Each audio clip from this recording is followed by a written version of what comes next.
Ni barang ni dah berapa puluh tahun ni. Ni kita nak unboxing nikel lama. Sebab barang ni dah sampai lama dah, cuma kita tak buka lagi. Jadi hari ni kita buka, kita terus unboxing lah untuk tontonan warga media sosial.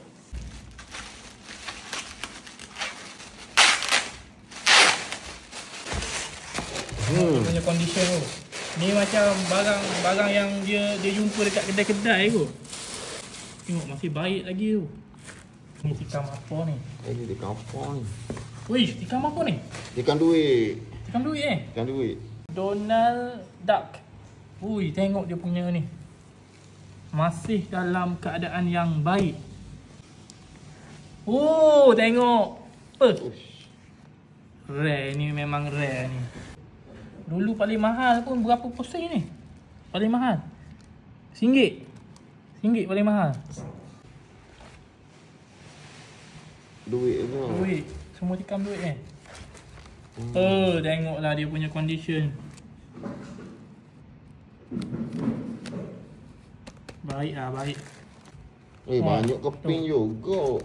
Ni dah 3 keping, 4 keping. Tu lain tu. Lain Tengok ni dah ni. Tikam lembu.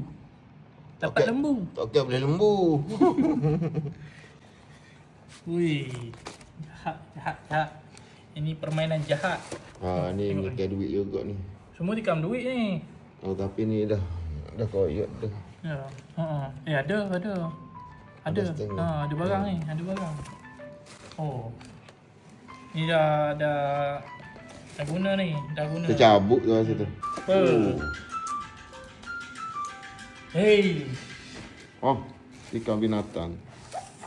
Tengok kan. Makan anak-anak. Ni barang ni dah berapa puluh tahun ni.